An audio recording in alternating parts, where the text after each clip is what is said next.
Alienation, not belonging and seeing no point to it. What is alienation? Tim Carney has a great way of explaining it in his talk below, derived from his book on the topic. Here's the quote. The way I see alienation today is not belonging to the institution of civil society. It's not that you don't have friends, it's that you don't belong to something. It's a lack of belonging and not seeing the point of belonging. End quote. Can you relate? I suspect we all can. Switch out the word civil society and you'll think of some examples. Community, neighborhood, church, family, school, political parties.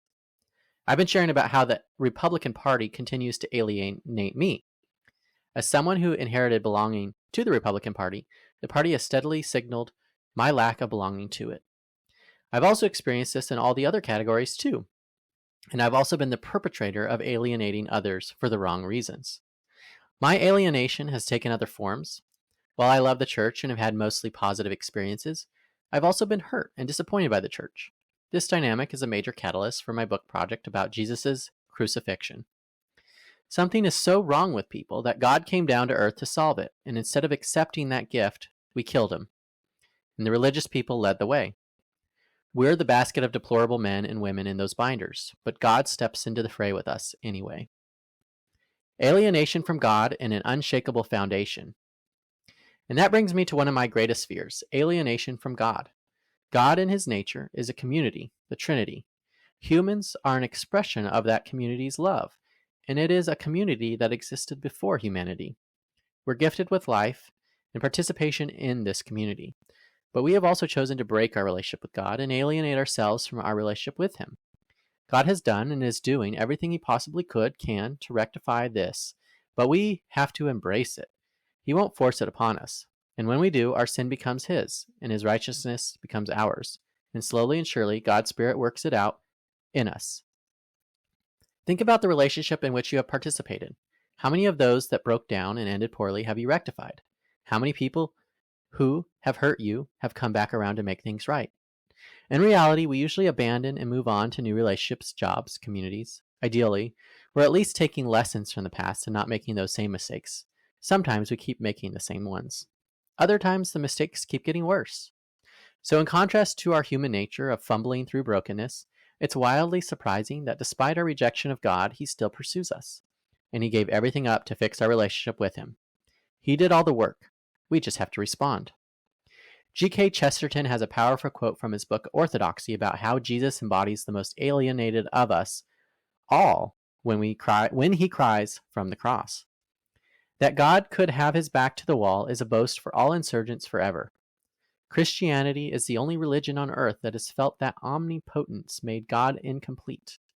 Christianity alone felt that God, to be holy God, must have been a rebel as well as a king. When the world shook and the sun was wiped out of heaven, it was not at the crucifixion, but at the cry of the cross, the cry which confessed that God was forsaken of God. And now let the revolutionists choose a creed from all the creeds and a God from all the gods of the world, carefully weighing all the gods of inevitable recurrence and of unalterable power. They will not find another God who has himself been in revolt. Nay, the matter grows too difficult for human speech. But let the atheists themselves choose a God. They will find only one divinity who ever uttered their isolation, only one religion in which God seemed for an instant to be an atheist. End quote. This is what has sustained me. It's why I've survived alienation from all groups. Despite my fear of alienating myself from God, he's persistently pursued me. Grace is the reassurance that no matter how bad I get or how corrupt I become, he always will pursue and rectify me. Thus, I need not fear corruption because I'm in a relationship with the one who also fixes me up. And this empowers me to make the things right when I've done wrong. This grounds me in sharing the feelings and facts of my alienation. I've been involved in the transformation of many people's lives, and one of the things I discovered in that process is how often, when people change, they are ejected or leave the group they are a part. With few historical exceptions, it's quite rare for someone to stay in their group and transform it from the inside out. But where it's possible and appropriate, the doorway there is found in the way of the cross. If I'm alienated from everything, I'm still a participant in the greatest community of all, and that membership gives me the power to transform any relationship and group of which I am a part or depart without fear of being isolated and alone. It enables me to invite others, like you, to join in on this community of broken people.